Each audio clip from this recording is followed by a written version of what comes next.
Remedial UH dinamika rotasi. Pembahasan soal nomor 4 kelas 11 MIPA 1, 2, 3. Seutas tali dililitkan mengelilingi sebuah silinder bermassa 4 kg yang memiliki momen inersia 0,020 kg meter pangkat 2 seperti tampak pada gambar. Tali kemudian disentak ke belakang dengan gaya 2 Newton sehingga silinder menggelinding tanpa selip dari keadaan diam. Pernyataan yang benar mengenai keadaan silinder adalah 1. Pusat massa silinder mengalami percepatan linear sebesar 6,7 meter per sekon pangkat 2. 2. Jumlah gaya yang bekerja pada silinder adalah 4 kali percepatan pusat massanya. 3. Besar gaya gesekan yang dialami silinder dengan permukaan bidang adalah 6,8 Newton. 4. Jika gesekan diabaikan, silinder akan dipercepat sebesar 0,5 meter per sekon pangkat 2 saat meluncur di atas bidang. 5. Kecepatan sudut silinder setelah 5 detik adalah 33,5 radian per sekon.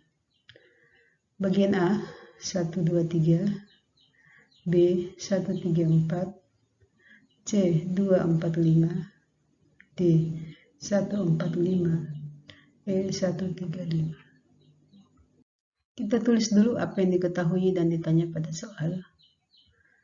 Yang diketahui, tali dililitkan pada silinder kemudian ditarik, massa silinder 4 kg, momen inersia silinder 0,020 kg meter pangkat 2, gaya yang bekerja pada silinder F sama dengan 2 Newton, jari-jari silinder 10 cm sama dengan 1 kali 10 pangkat min 4 atau sama dengan 0,1 meter, kecepatan sudut awal 0, dan T sama dengan 5 detik. Yang ditanyakan pada soal adalah pernyataan yang benar mengenai keadaan silinder yang meliputi 1. Percepatan linear pusat massa silinder. 2. Hubungan antara jumlah gaya yang bekerja pada silinder dengan percepatan pusat massanya. 3. Besar gaya gesekan yang dialami silinder dengan permukaan bidang. 4. Percepatan silinder saat meluncur di atas bidang jika gesekan diabaikan. Dan yang kelima, kecepatan sudut silinder setelah 5 detik. Sekarang kita lihat penyelesaian soalnya.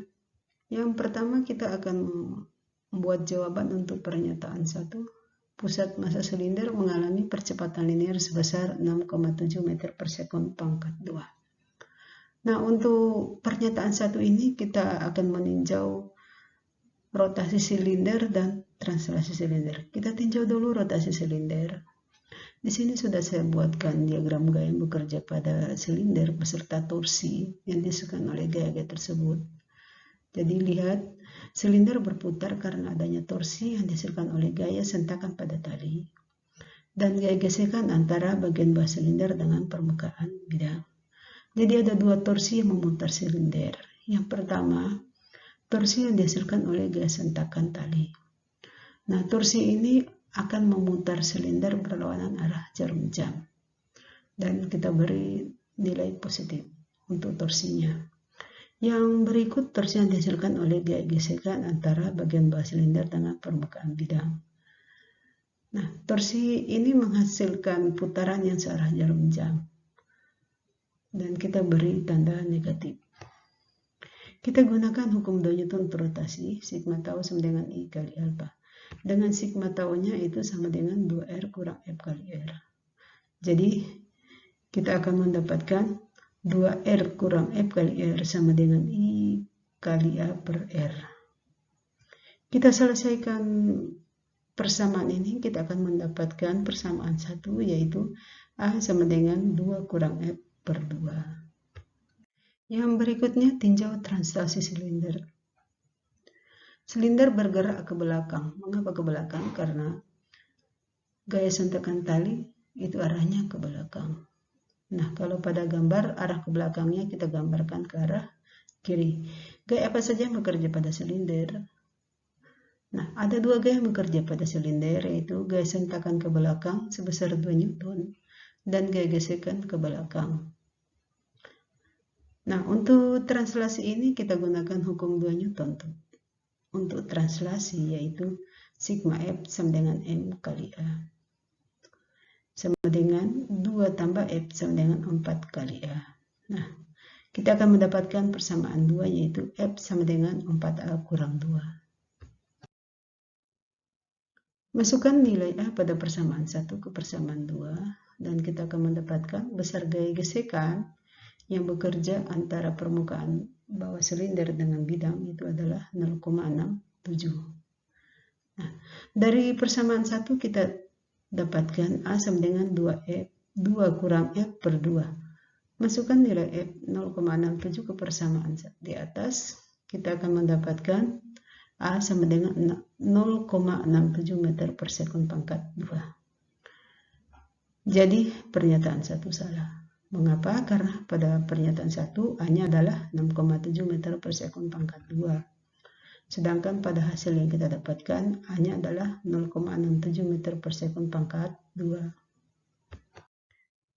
Yang berikutnya jawaban untuk pernyataan 2. Jumlah gaya yang bekerja pada silinder adalah 4 kali percepatan pusat masanya.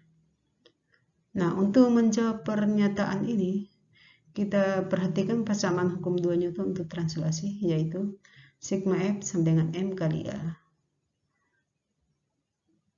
Sama dengan 2 tambah F sama dengan 4 kali A. Nah, perhatikan, pada persamaan ini kita bisa lihat bahwa jumlah gaya yang bekerja pada silinder sama dengan 4 kali percepatan pusat masanya. Jadi pernyataan 2 benar. Kita pindah ke pernyataan 3, yaitu besar gaya gesekan yang dialami silinder dan permukaan bidang adalah 6,8 Newton. Nah, untuk pernyataan 3 kita sudah mendapatkan hasil dari perhitungan pada slide 6. Kita dapatkan bahwa besar gaya gesekan sama dengan 0,67 Newton. Maka pernyataan 3 salah. Berikutnya jawaban untuk pernyataan 4. Jika gesekan diabaikan, silinder akan dipercepat 0,5 meter per sekon pangkat 2 saat meluncur di atas bidang. Nah, untuk menjawab apakah pernyataan ini benar atau salah, kita gunakan hukum 2 Newton untuk translasi sigma F sama dengan M kali A. Karena tidak ada gesekan lagi, maka kita akan tuliskan 2 sama dengan 4 kali A. Maka kita akan dapatkan A sama dengan 0,5 meter per sekon pangkat 2. Jadi pernyataan 4 benar. Yang terakhir jawaban untuk pernyataan 5. Kecepatan sudut silinder setelah 5 detik adalah 33,5 radian per sekon. Untuk menjawab apakah pernyataan ini benar atau salah, maka yang pertama kita lakukan adalah hitung dulu percepatan sudut silinder. Kita gunakan rumus alfa sama dengan A per R dan kita dapatkan nilainya 6,7 radian per sekon. Nah, nilai alfa ini kita akan masukkan ke rumus yang berikutnya, yaitu omega T sama dengan omega 0 tambah alfa kali T. Kita akan dapatkan omega T-nya 33,5 radian per sekon. Jadi pernyataan 5 benar. Jadi pernyataan yang benar adalah pernyataan 2, 4, dan pernyataan 5.